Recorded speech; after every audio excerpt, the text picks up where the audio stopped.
నమస్తే RTV news కి స్వాగతం. మీ సమస్య పరిష్కారమే మా లక్ష్యం.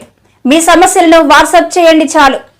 9492726238. మా వార్తలు మీకు నచ్చినట్లయితే లైక్ చేయండి, షేర్ చేయండి, సబ్స్క్రైబ్ చేయడం మాత్రం మర్చిపోకండి. అనకాపల్లి జిల్లా గొలుగొండ మండలం గొలుగొండ గ్రామ పంచాయతీ ఉప సర్పంచ్ చానాపతి రామూర్తి దొరను నర్సీపట్నం ఎమ్మెల్యే పెట్ల ఉమాశంకర్ గణేష్, సేవాదల్ రాష్ట్ర అధ్యక్షులు ఎం సుధాకర్ రెడ్డి ఆశీస్సులతో ఉత్తరాంధ్ర సేవాదల్ జోనల్ ఇన్ఛార్జిగా సానాపతి రామూర్తి దొరని నియమించినప్పటి నుంచి అలుపెరగని పయనంతో ముందుకు దూసుకువెళ్తున్నారు. 3 జిల్లాలు సేవాదల్ అధ్యక్షులతో సమావేశం, అలానే ఉత్తరాంధ్ర 3 జిల్లాల బస్సు యాత్రలకు, అలానే ఎక్కడ ఏ సమావేశం ఉన్నా అలుపెరగకుండా పయనం చేస్తున్నారు. శుక్రవారం అనకాపల్లి జిల్లాలో సీఎం జగన్మోహన్ రెడ్డి సిద్ధం సభలో సేవాదల్ టీం మొత్తాన్ని ముఖ్యమంత్రికి పరిచయం చేయడం జరిగింది. రాష్ట్ర ప్రభుత్వం అందించే సంక్షేమ పథకాలన్నీ ప్రజలకు వివరిస్తున్నారు.